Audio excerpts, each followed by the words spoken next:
Welcome everyone to this month's National Equine Conference call. Thank you for joining us today, and I thank our speakers. I'm going to start with some announcements just so we can get some announcements out of the way. The U.S. Animal Health Association Committee on Equine will be meeting on Monday, October 19th in Madison, Wisconsin at the annual U.S. Animal Health Association annual meeting. For more information, visit the U.S. Animal Health Association's website for meeting details. The agenda for that committee meeting should be coming out shortly. As always, it will be a full agenda and resolutions would be considered. The chair, if you have any questions regarding U.S. Animal Health Committee on Equine, please reach out to the chair, Dr. Joe Fish with the Florida Department of the State Veterinarian.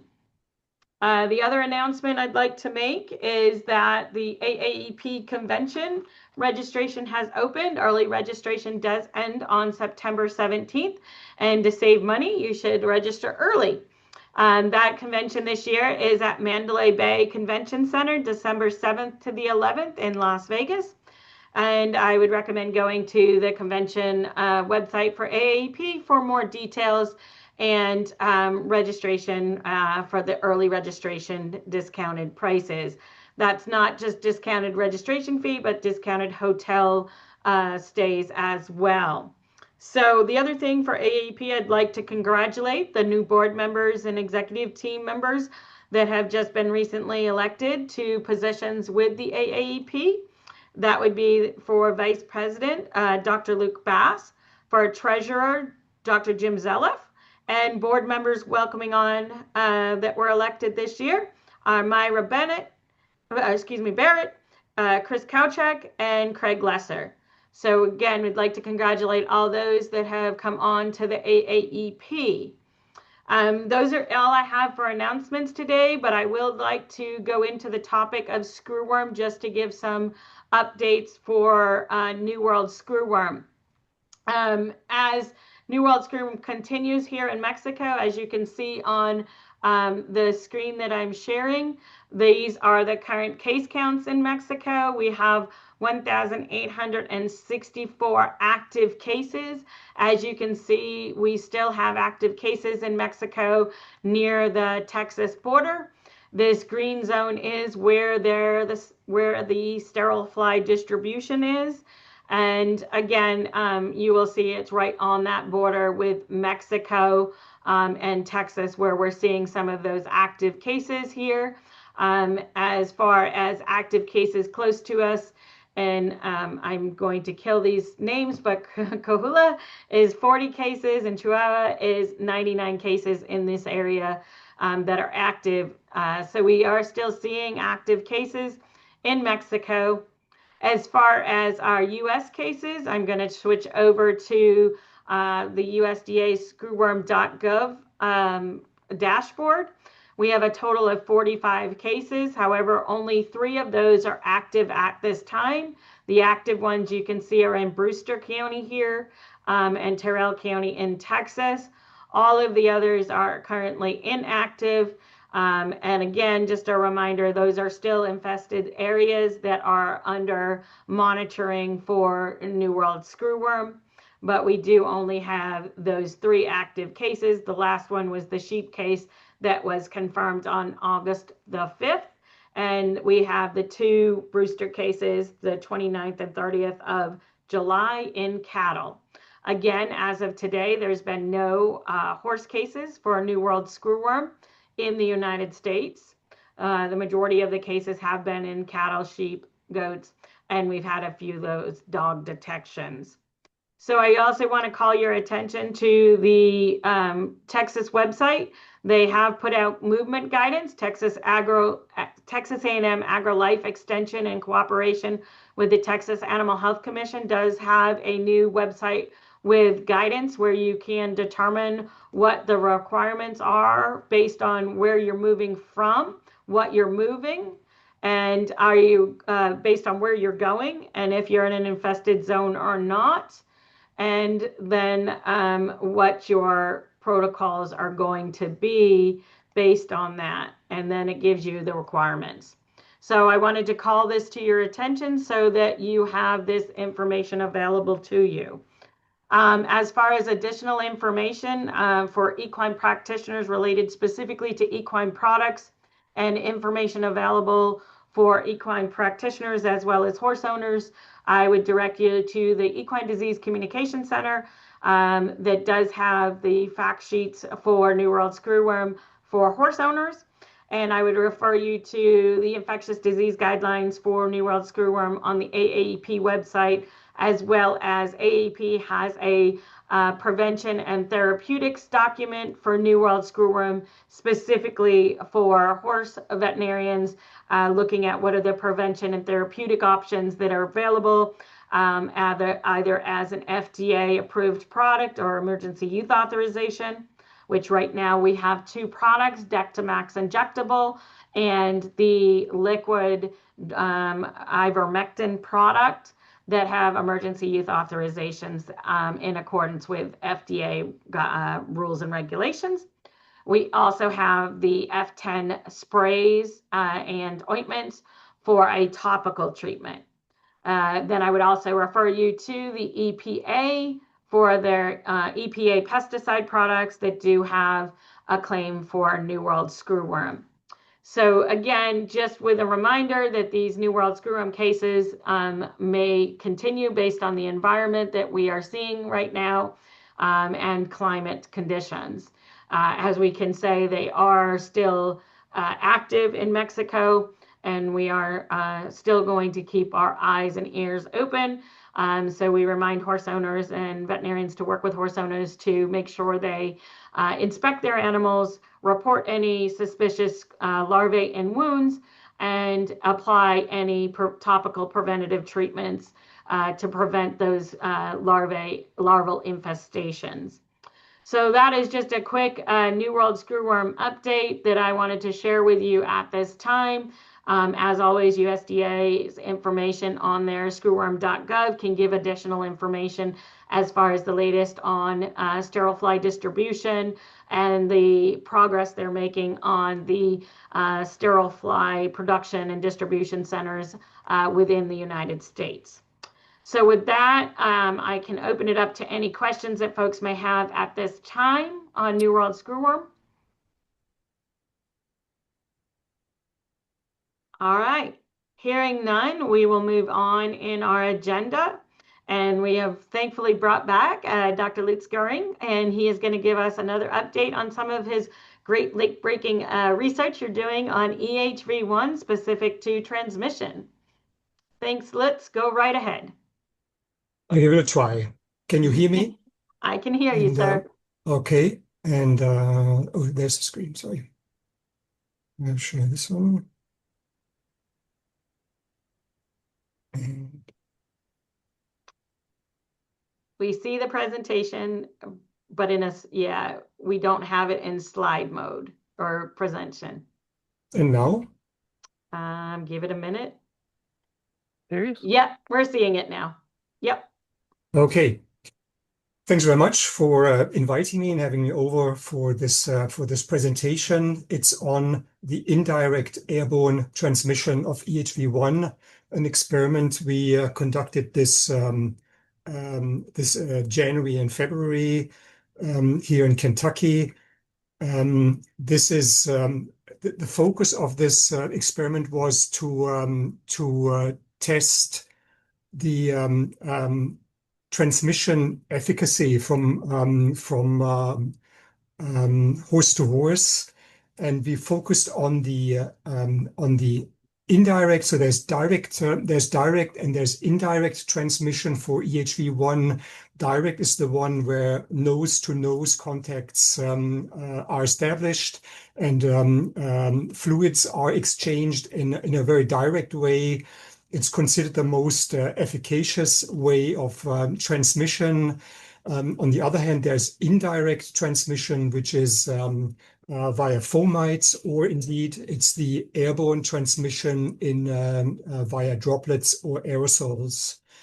The consensus on airborne transmission is that it can be either the heavy droplets or it can be aerosols. Heavy droplets carry more virus per particle, but they stay closer to the source, closer to the source. So we assume there's a radius of somewhere between 1 to 3 meters, which measures as 3 to 6 feet, while smaller droplets and aerosols are created higher in number with less virus per particle, per droplet or aerosol particle, but they have a wider dispersion and a longer presence in air. So this is truly the hovering cloud in an environment that is not ventilated and where this virus cloud hovers over horses. That's the perception, and it's a lot based on perception that comes from SARS corona COVID-19 research. Our objectives were how effective actually is EHV1 indirect airborne transmission causing infection in horses at this 3 meter, and to be exact, 3.6 meter distance to infect horses. So we can't do this, or we couldn't have done this in our regular BSL2 barn, because these are individual stalls. They're closed to all sides except the gate where you walk the horse in and out. It's ventilated, it's conditioned.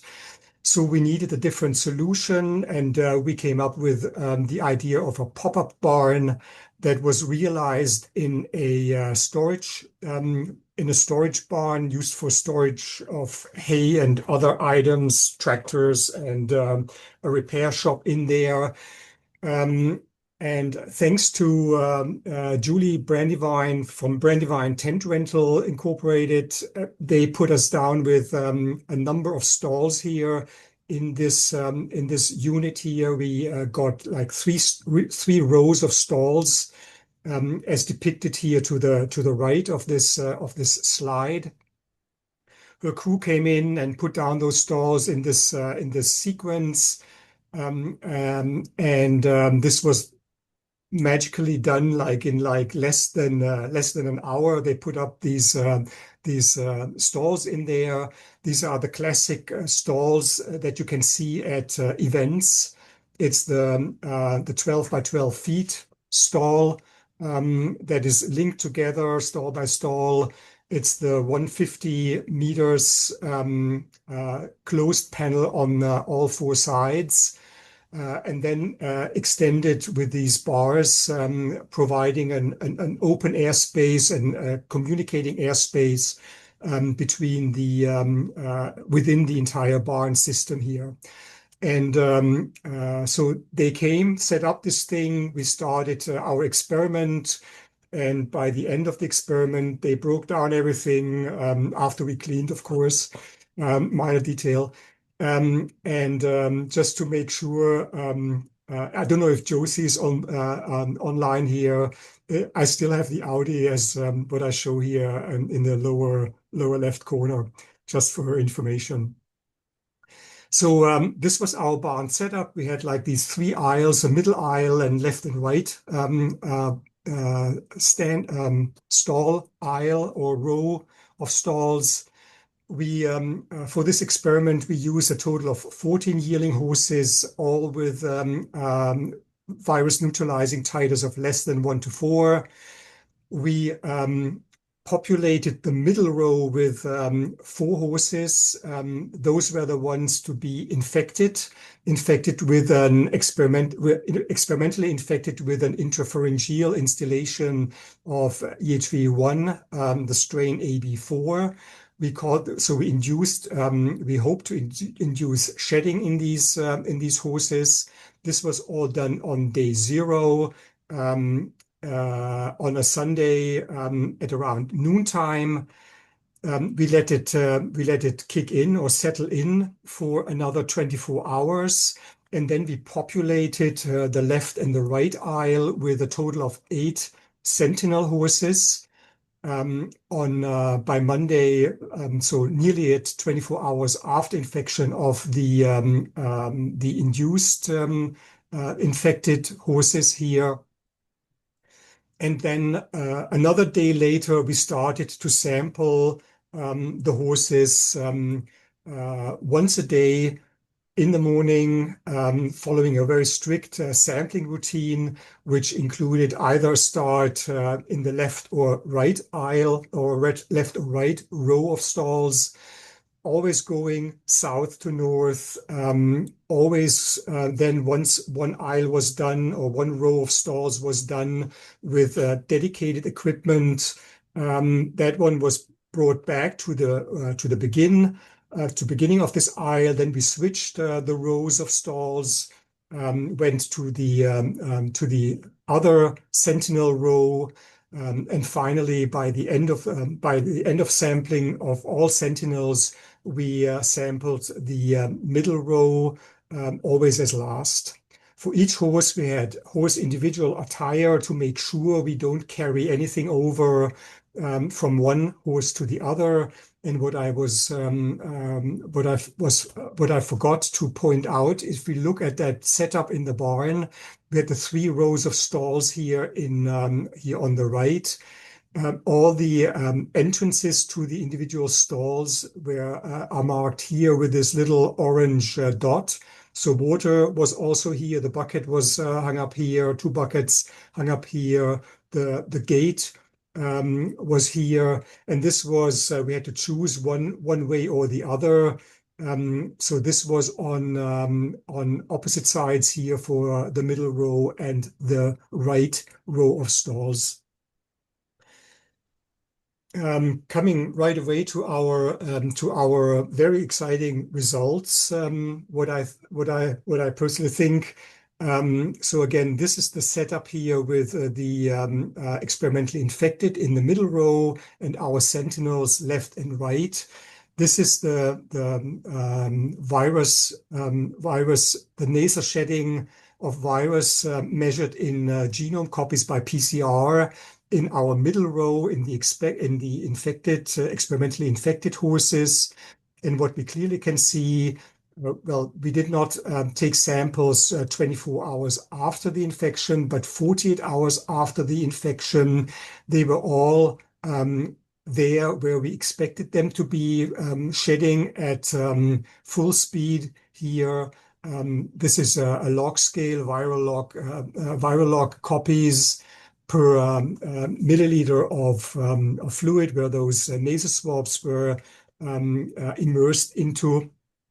So a very good line here and a very good shedding pattern here in this. And the next slide will show you actually what the sentinels thought of this exposure. We have the 2 shedding curves for left row here on the left and the right row here on the right. And within 48 hours after exposure, and so, no, sorry, 3 days, so 72 hours following the exposure, or 7 days after exposure, left aisle started to shed and produce virus and contribute, and as well as the right aisle here. So definitely there was a delay in this pattern. So we definitely encountered here asymmetry in the exposure time and everything once they started to shed virus into this environment here. The heat map also shows this is magnitude and start of shedding. Heat map, the more brighter the color, the more yellow the color, the more intense is the shedding. And clearly we can see differences here in our middle row of the experimentally exposed infected animals, but also in our left row of stalls compared to our right row of stalls. And what you also can appreciate here is the delay in onset when these horses shed, and the course of this infection may have led to exposing horse after horse during this experiment. Yes, we had fevers, we had clinical disease, reasonable clinical disease with regards to conjunctivitis, occasional coughs. We had fevers. Fevers are marked here with a star. So our left aisle was definitely clinical here, as expected, but not all. Also, our middle row of stalls showed fevers. And R4, our most northern horse on the right side of this row of stalls here, was the only one actually with fever as a clinical sign of infection. Very interesting also, viremia data here. This is a little bit differently organized. You have the left row of stalls and the right row of stalls here, and our middle row here most to the left. Again, this is the day of infection for the middle row. This is that 24-hour window where we did not take any samples. What we noticed here in our middle row is that they did things according to the books, at least for the books, which we think are established measure or established durations of viremia in experimental infection. So the 3 to 5 days of viremia following an initial phase of virus replication in the respiratory tracts. And this pattern looked to me quite different from what we noticed in our sentinel horses. Yes, we had more disease and we had a stronger response here in our left row of stalls. But what we can see, what is quite synchronous with the first maybe by a day of delay, that viremia onset was almost very closely matched to the time point when they started shedding virus in these environments. And the other thing we noticed, which is unusual, is the duration of viremia. Look, it's 10 days straight as we followed them into the next stage of this experiment, of which I haven't talked about. But they, at least based on this statistics, they had at least 6, 8, 10 straight days of viremia based on that exposure by itself. Slight difference in symmetry between left and right aisle here, but matching to the type of exposure or the experience of exposure here in the right aisle. Fewer days of viremia here, but also notably a longer duration of viremia here. And I forgot to mention, these are all CT values. So the higher the CT value, the less virus was detected in PBMC, in the peripheral blood mononuclear cells. Viremia of 32 is a very good number here. What we had in the middle row here, but on average, these are numbers of CT values we experience in many experimental infections. So 34, 33, 34, 35 are very routine measures what we experience in experimental infections. Why is this other area here? The second part of this experiment was actually there was a second part of this of an experiment. We relocated all the sentinel horses into our isolation barn with individual housing for them all. And at that point, after taking the samples on day 14, we infected them again with an intropharyngeal instillation. No, sorry, not again, but we infected them by experimental infection, nasopharyngeal instillation of another dose of virus, looking what kind of responses they will provide us, how much immunity was built up in that first round of infection. I talked to Dr. Backer this morning. And I can tell so far that none of them had a fever during this second round of infection, despite of this heavy dose that came on top of what they experienced in the first 2 weeks of infection. So in summary, yes, evidence for indirect airborne transmission. They all seroconverted already. I mean, they had a titer increase by day 14, a twofold increase, which is modest, yes, but by week 4, they all had their fourfold titer increases. In this time period, there was no clinical disease in the first half. In the second half of the experiment, there was clinical disease in the sentinel horses, fever, conjunctivitis, and an occasional cough. In the left row, more than in the right row. Yes, there was nasal shedding more profound in the left row than the right row, and definitely prolonged viremias unexpected, as I have a lot of experience with experimental infections. And what I said before, what we notice there is this brief duration, this short duration of a few days of viremia between 3 and 5 days, which I thought was very interesting to observe here in this experiment. So in addition, there's exposure-induced immunity in all these exposed animals, regardless of their clinical manifestations. And yes, there is evidence for indirect airborne transmission beyond that 3.6 meter distance. And why the 3.6 meters? It was a little bit of convenience, but the 3.6 meters is a convenient aisle distance for competitions or for barn setups, for boarding facilities. Literature often refers to a 4 meter and 4.5 meter or 5 meter distance between horses to be considered a safe zone.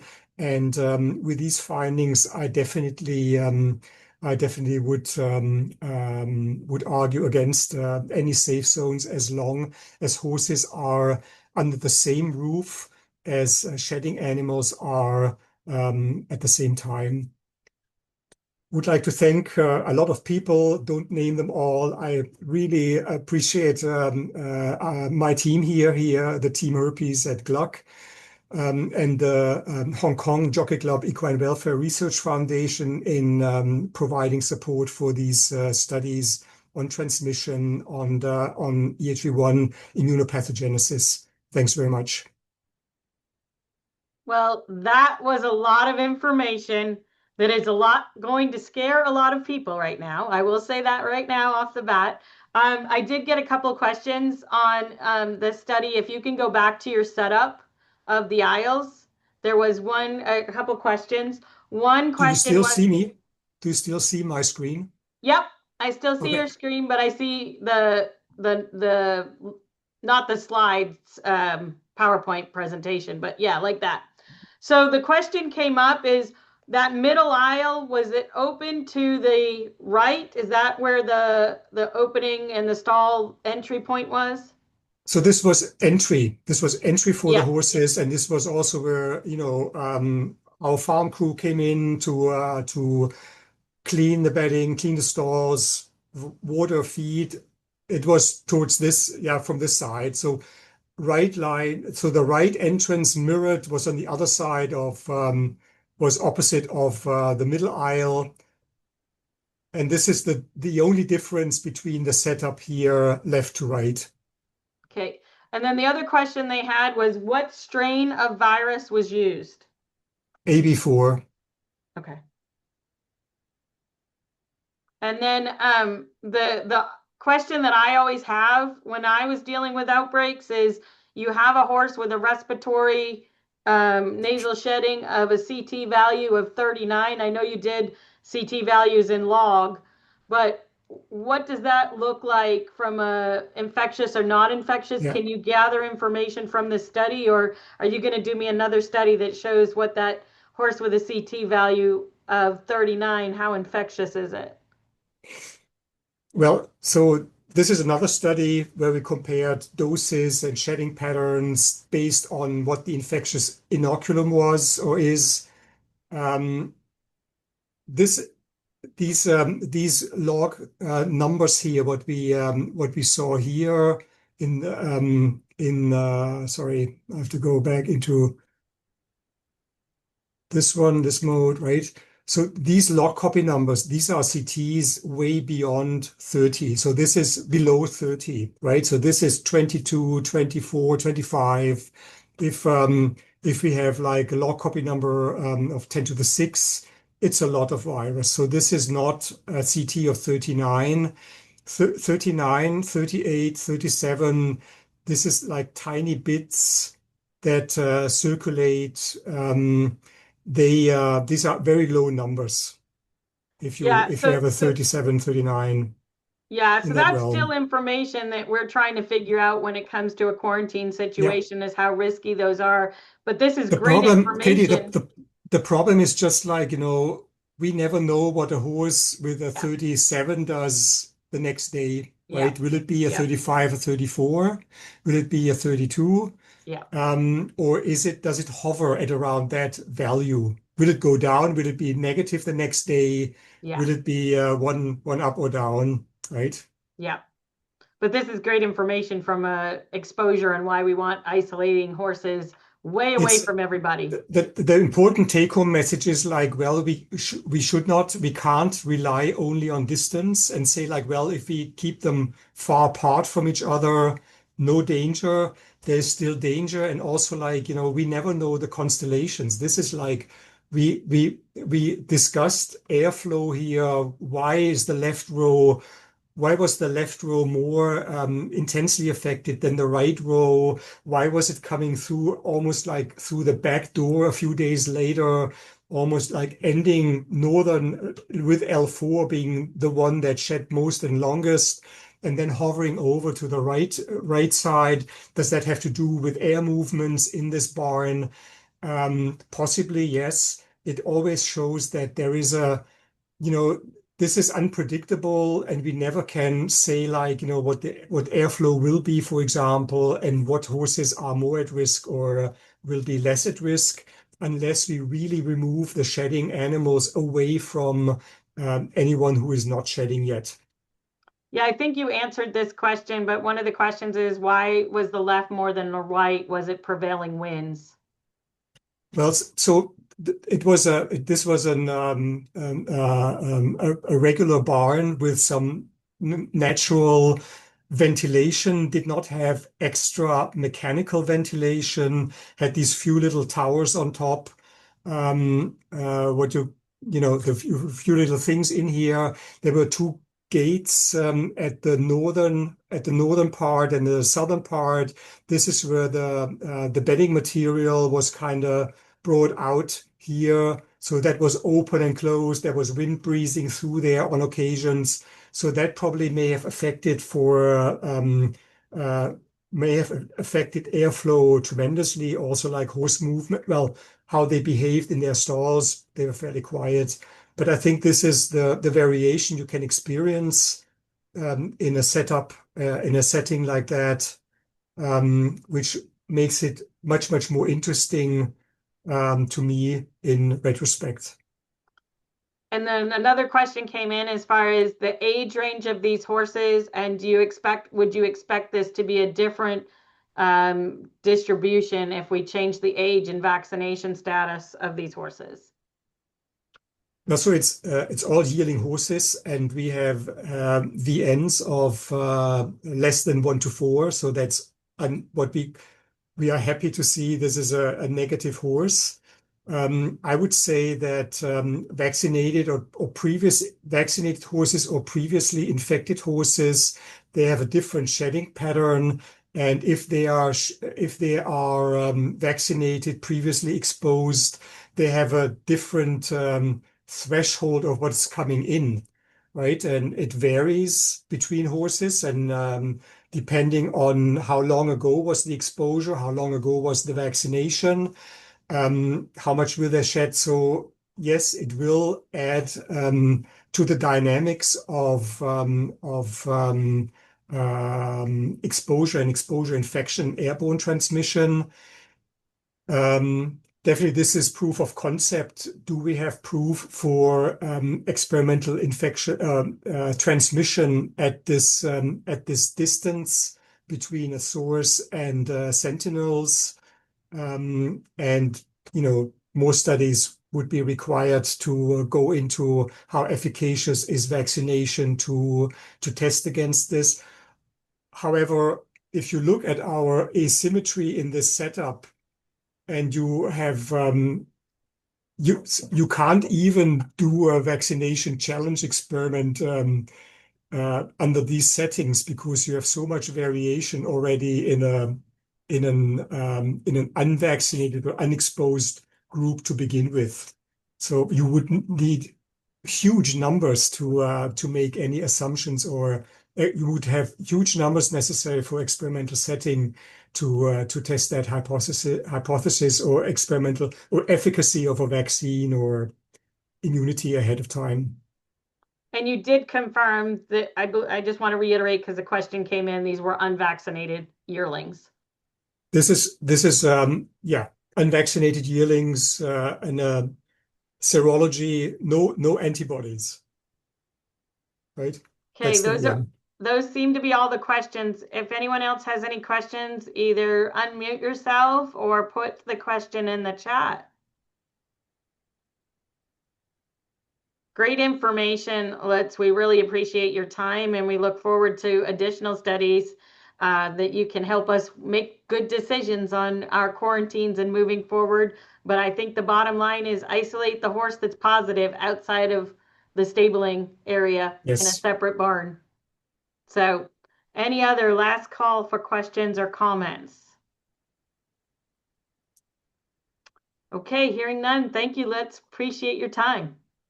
All right, we will Welcome. transition on to a vesicular stomatitis update. Dr. Angela Pelzel-McCleskey, it's all yours. Thanks, Katie. So all I've learned is the more we learn about EHV1, the less we know. Herpes virus is forever. It's kind of like the internet. Okay, I'm going to try to just share one slide with you guys. This should be a pretty short update unless there are additional questions that come up. Katie, did that come up in the right format for you? No, I'm not seeing I'm seeing it in your Okay. not in full screen. Let's put it that way. All right. Let's try a different way. Let's try a different way. How about this? Yes, we're good now. Okay, great. Thanks so much.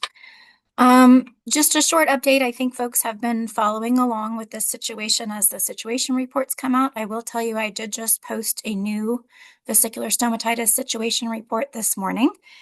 So that is available on the USDA website. I've put the website address for our equine health page for USDA there. All you have to do is go to that simple website, go down the list of diseases that we post about, and you've got vesicular stomatitis. Hit that button for vesicular stomatitis, and you can access all of the information, including the current and former sit reps. You'll also have final sit reps for previous outbreaks on that website. This is a pretty strange vesicular stomatitis outbreak. It's doing things in a way that we've not experienced in the United States before, which makes it super interesting, but also makes it a little bit less predictable. But we hope to learn a lot as we go through this outbreak and also see what happens to us next year. Just as a reminder, the incursion of this vesicular stomatitis virus, this is a VSV New Jersey strain that hit us, started in 2025. It actually started in late October, so we're almost a year into it. Late October last year, and it hit Arizona first, in the southern portions of Arizona. That is unusual in that we had never previously had a fall incursion of vesicular stomatitis northward from Mexico into the United States. Typically, we see cases in northern Mexico in the winter months, like December through February, and that's our indication that in the spring, we're going to have it jump over our border and it's going to move as we normally expect northward and outward. That did not happen. Essentially, Arizona started to look like a northern Mexican tier state for climate purposes, and we had a fall incursion. The fall, it didn't really take off. We had a few popcorn cases here and there that affected the counties that you see, the 6 counties that you see in Arizona on that list. Didn't go crazy, didn't go wild, didn't just expand like wildfire. But it did go ahead and move upward from the southern Arizona area and into the Four Corners region of the U.S. and hit New Mexico, and now it's in Colorado as well. The Arizona cases have ceased. We haven't had any new cases in Arizona since like back in, I would say, March or so. And New Mexico and Colorado are kind of our hotspots right now. You'll see from the situation report, if you go online and dig into it, that we haven't had any new cases in New Mexico for about the last 2 weeks. I wouldn't say that makes New Mexico clear. Rather, we're going to have to wait a little bit longer and just see if we have any additional virus being transmitted by vectors in that northern New Mexico area. And then right now our hotspot is kind of in the southwestern Colorado region right now, and we do expect that to continue to move northward. We tend to have black fly hatch that follows the waterways, and when we get black flies transmitting VSV, they tend to go downstream. So as the hatch occurs, as the black fly larvae move downstream and hatch further downstream, we start to get cases that follow the waterways. And we're still waiting to kind of see that really take off. And it may not. We just really don't know what to expect. We don't even know whether to call this year an incursion year or an expansion year or neither, since the incursion was last fall, right? So pretty hard to gauge what's happening, but I would say I'm pleased with the fact that it looks like our current climate patterns and weather patterns and rainfall, while they've supported the vectors continuing to transmit virus, they have not certainly made the vector hatches go crazy or expand the level of virus that seems to be out there right now. So we're just kind of popcorning around, and we don't really know what that might mean for later this summer, later this fall, or even whether or not we'll have continued cases next year. As a reminder, certainly VSV can and does overwinter. And we're used to seeing an incursion year followed by an overwintering event and an expansion year. And we're just not really sure what to expect right now. I would say that the Colorado and New Mexico regions that you see on the map there are still relatively active, although they're not, super impressive with virus transmission. We've had a total of 40 VSV affected premises in these 3 states. These are all equine lesioned premises. In several of the premises, there were other susceptible species present, but they did not show any clinical signs so far. So primarily, as we're used to expecting, primarily an equine lesioned signal that we're seeing out there. So our equine species are really good sentinels, unfortunately, for this virus. And of course, these are all cases that resolve typically on their own. The quarantine period on all of these has been 14 days from the onset of lesions in the last affected animal on the premises. So we wait and see when the transmission kind of stops, where we're not getting any new lesioned cases. And that's typically our indication. We go 14 days from that point. Those lesions are healing at that time, and the horses are no longer transmitting virus between each other out of the lesions. So that's typically a safer window. It's certainly a shorter window than has been used historically years and years ago. And we do have active vector mitigation that we're encouraging these premises owners to apply to the horses. So good fly control and mitigation measures is what we have these folks do to the best of their ability to try to prevent ongoing transmission to other horses in the herd. And we also recommend isolating the lesioned horses just so we don't get that direct transmission. As a reminder, the virus is in the lesions themselves. The horses don't really have a significant viremic state. The horse itself is not the reservoir ongoing. Rather, it's the concern of movement of vectors that are already carrying virus. And we do know vectors can spread the virus quite easily to each other through co-feeding and other factors. So I guess I will note that of the 40 affected premises, 30 were laboratory confirmed. 10 premises were equine premises that chose not to have samples collected. They were put in a presumptive positive classification because they were lesioned horses in existing positive counties. And based on our assessment of those cases, they were very likely to have been VSV, and yet we did not push them to get laboratory confirmation.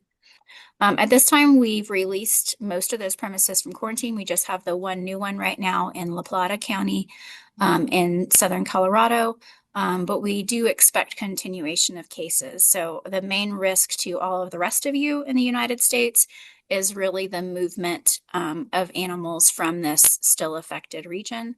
And that's likely to continue throughout this summer and into fall as well. So Katie, I'll just stop there and see if there are any questions on the current situation. Angela, just one question regarding, is the clinical presentation changed on these cases this year, or any areas of the lesions different than previous incursions?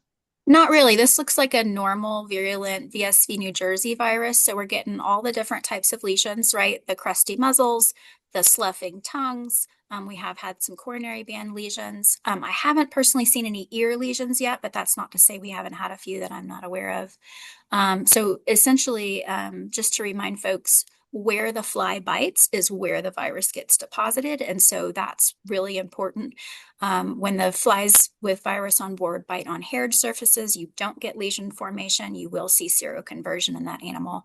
But the haired surfaces of the animal typically are not, that skin is thicker and is not really capable of producing those lesions. Whereas the non-haired surfaces, the mucocutaneous junctions, coronary bands, right? So these thinner, more fragile surfaces, skin surfaces tend to be where we would get that lesion formation. Everyone always asks me about the tongue lesions. The flies are not biting the tongue. So typically you're going to see lip and muzzle lesions before you get tongue lesions.